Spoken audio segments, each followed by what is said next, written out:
1장 선택의 날. 회의는 짧았다. 결론은 이미 정해져 있었다. 요양원. 그 단어가 테이블 위에 놓이자 아무도 더 이상 말하지 않았다. 정숙은 고개를 숙였고 영호는 서류를 펼쳐 비용을 계산했다. 미정은 휴대폰을 만지작거리며 시선을 피했다. 그날 오후 정숙은 어머니의 짐을 쌌다. 옷가지, 세면도구, 약봉지들 하나하나 가방에 넣을 때마다 손이 떨렸다. 이게 맞는 걸까? 우리가 내린 선택이 엄마를 살리는 길일까? 아니면 더 깊은 외로움으로 몰아넣는 걸까? 영호는 은행 앱으로 요양원 비용을 이체했다. 화면을 확인하고 고개를 끄덕이는 모습이 묘하게 사무적이었다. 미정은 창밖을 보며 혼잣말처럼 중얼거렸다. 이게 최선일 거라고. 하지만 그녀의 목소리는 확신이 아니라 불안으로 떨리고 있었다.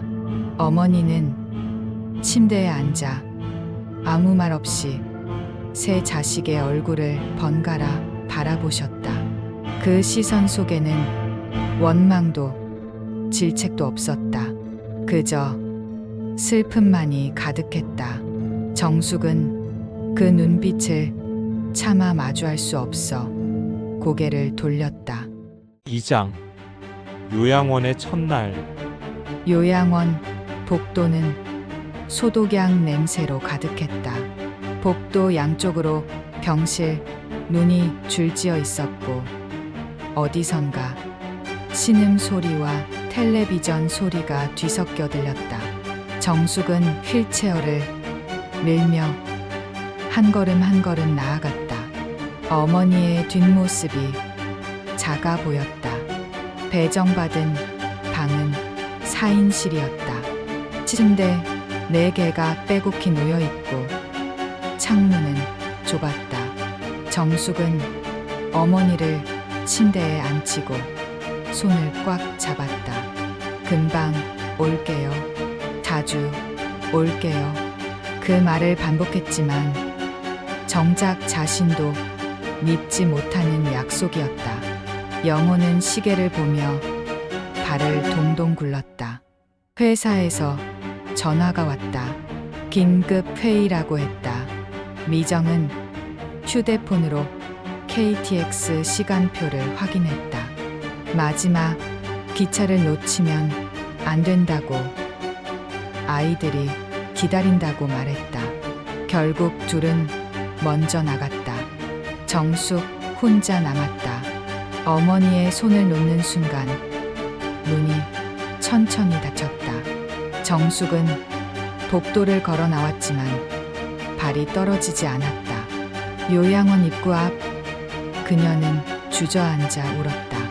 소리 없이 몸을 떨며 엄마를 남겨두고 오는 길. 이 길이 이렇게 무거울 줄 몰랐다. 3장 멀어진 가족.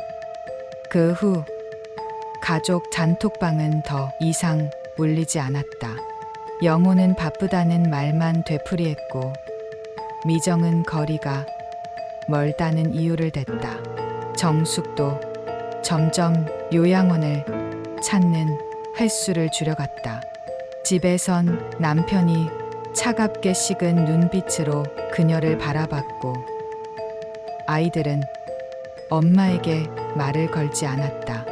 명절이 왔다. 예전엔 모두 모여 북적거리던 시간이었지만 올해는 달랐다. 영호는 처가에 간다고 했고 미정은 남편 가족과 보낸다고 했다. 정숙은 혼자 요양원을 찾았다. 어머니는 침대에 누워 천장을 바라보고 계셨다. 우리는 가족이었지만 이제 남보다도 멀었다. 정숙은 어머니의 손을 잡으며 생각했다. 간병이 끝났다고 해서 자유로워진 게 아니었다. 오히려 더 큰 죄책감이 짓눌렀다. 매일 밤 잠들기 전 어머니의 얼굴이 떠올랐다. 남편은 더 이상 정숙을 이해하려 하지 않았다. 아이들은 엄마가 변했다고 수근거렸다. 정숙은 거울을 보며 중얼거렸다. 나는 누구를 위해 살고 있는 걸까? 엄마를 위해서? 가족을 위해서? 아니면 그저 죄책감을 견디기 위해서? 사장. 마지막 순간. 어느 추운 겨울밤 전화가 울렸다.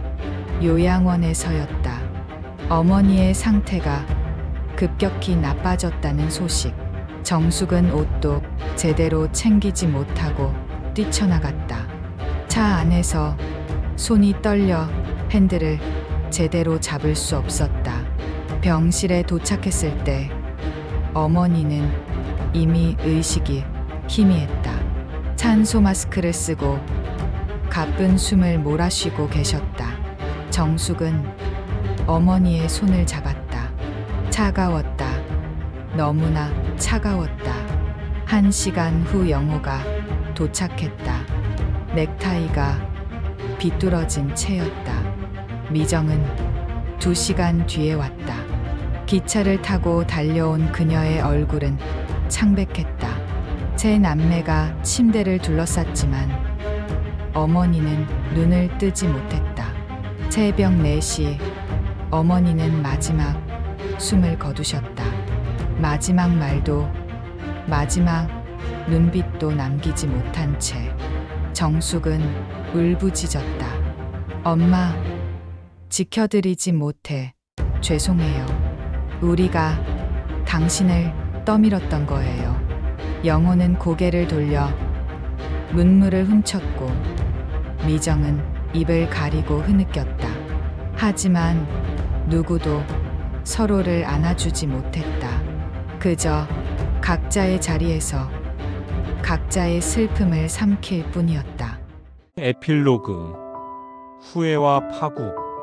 장례식장은 조용했다.